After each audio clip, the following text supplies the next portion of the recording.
मुझे विश्वास नहीं था कि यहाँ तक मैं पहुंचूंगा। भारतीय जनता पार्टी और सांसद राधा मोहन सिंह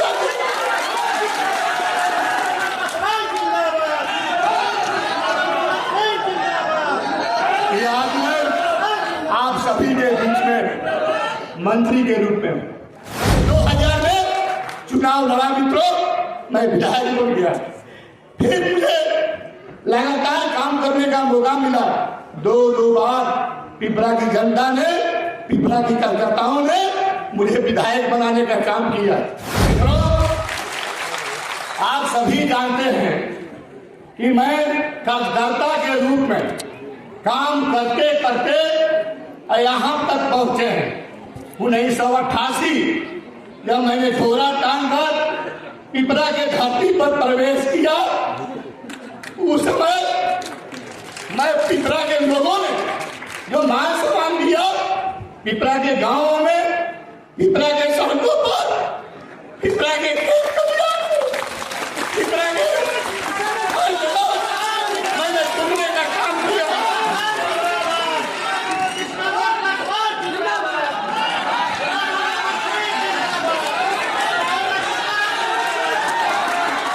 तो 1990 में मैं CPI के टिकट पर चुनाव लड़ा था। मुझे 10,700 मत मिले थे। तब से मैंने पिपरा के गांवों में मैंने झोला टांग कर लगातार घूमने का काम किया। मुझे याद है मित्रों, चाहे पिपरा रेलवे स्टेशन हो, चाहे चकिया रेलवे स्टेशन हो, चाहे बेहती हो, मैंने सैकड़ों रात बेंच पर सोकर मैं अपना रात काटा हूं। और मुझे वह दिन याद है कि जब कलकत्ताओं से संपर्क हुई तो कलकत्ताओं ने मुझे गले लगाया और 2000 में मुझे चुनाव लड़ाने का काम किया निर्दलीय।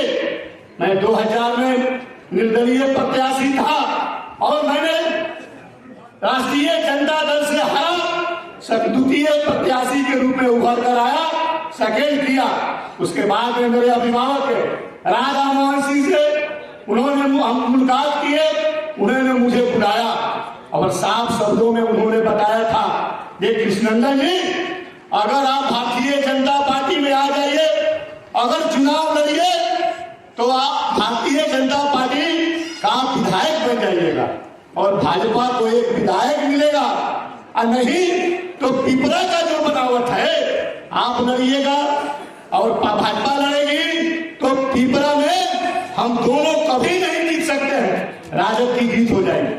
मैंने अभिभावक आदरणीय राधा मोहन सिंह जी का बात मानकर मैंने भाजपा ज्वाइन किया और भाजपा ज्वाइन किया और 2-3 जब मीटिंग पकड़े तो मुझे एहसास हुआ कि मैंने कहां था, जिस पार्टी में था, जिस विचार को मानकर चलते थे वह तो उसमें सड़ जाते। मैंने भाजपा की 2 मीटिंग में जब भाग लेकर चिंतन किया तो मैंने पाया कि भारतीय जनता पार्टी ऐसी पार्टी है जिसमें गरीबों का, मजदूरों का, इसमें तमाम सक्रिय कार्यकर्ताओं का जो काम करता है उसको आगे बढ़ने का मौका भी मिलता है और भारतीय जनता पार्टी सम्मान भी देती है। मुझे याद है मित्रों, मुझे भारतीय जनता पार्टी के जब 2005 में आदरणीय सांसद जी ने कहा कि आपके घर टिकट पहुंच जाएगा और मुझे विश्वास नहीं हो रहा था कि टिकट पहुंचेगा कि नहीं पहुंचेगा। हमको याद है जब पटना में माननीय सांसद जी से मुलाकात हुई तो उन्होंने हमको डांट लगाया कि आप क्यों पटना में आ गए, आप जाकर तैयारी कीजिए, आपका टिकट पहुंच जाएगा।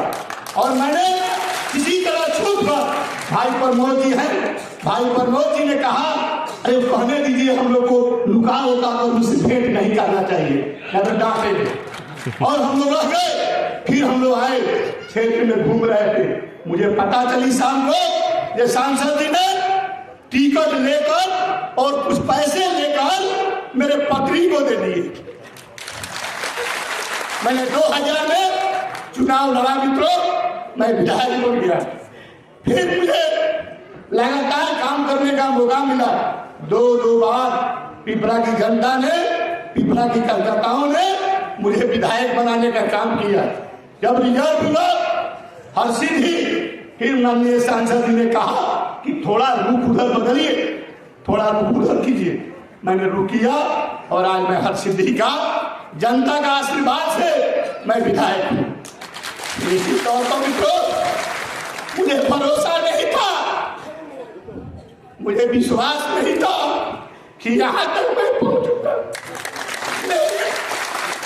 भारतीय जनता पार्टी और सांसद राजा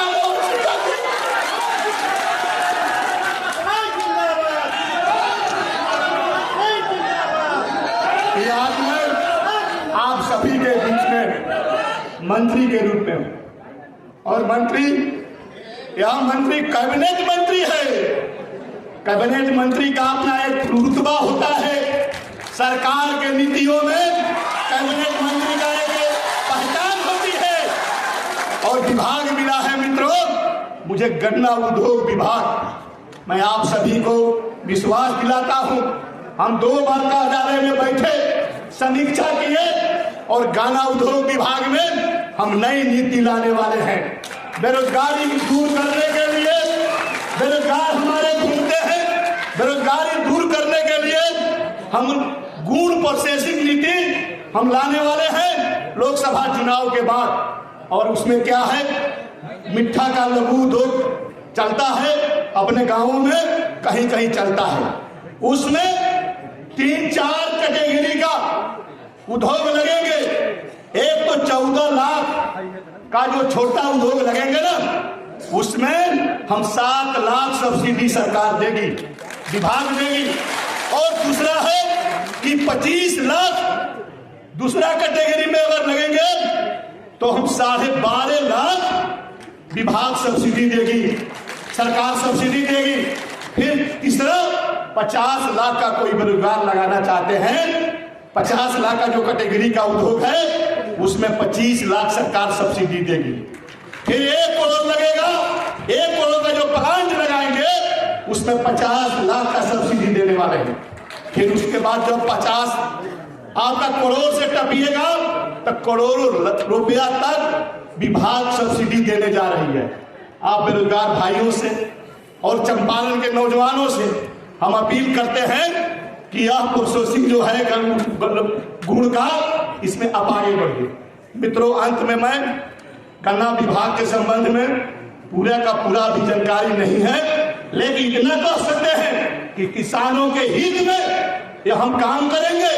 चाहे किसानों, गन्ना किसान के लिए चाहे उत्तम बीज, उत्तम खाद और सड़कें का निर्माण, जो कांटा पर जाने के लिए, चीनी मिल में जाने के लिए, कहीं कहीं ऐसा है जो किसान के खेत से निकलने में उसका भी निर्माण हम कराने वाले हैं। और मित्रों, हम आपका मान सम्मान देने वाले हैं और मान सम्मान हम आपको देंगे। आपके सुख में, आपके दुख में मैं संकल्पित हूं कि पूरे चंपारण में आपको ताकत देंगे, आपका आशीर्वाद लेंगे। मित्रों, अंत में मैं इतना ही कहूंगा, हमारे अभिभावक आपके बीच में अपना उद्बोधन करेंगे। हमारे माननीय मंत्री जनक जी हैं, वो भी आपको अपने विभाग के संबंध में बताएंगे। लेकिन 2 बातें कहनी है। एक बात तो अनुसूचित जाति के भाइयों से अपील करना है कि अनुसूचित जाति के भाई बहनों, आप देखिए, आपके नजर में बिहार में आज 2 मंत्री दलित समुदाय से, आपके परिवार से हम आए। आप इसका चिंतन कीजिए।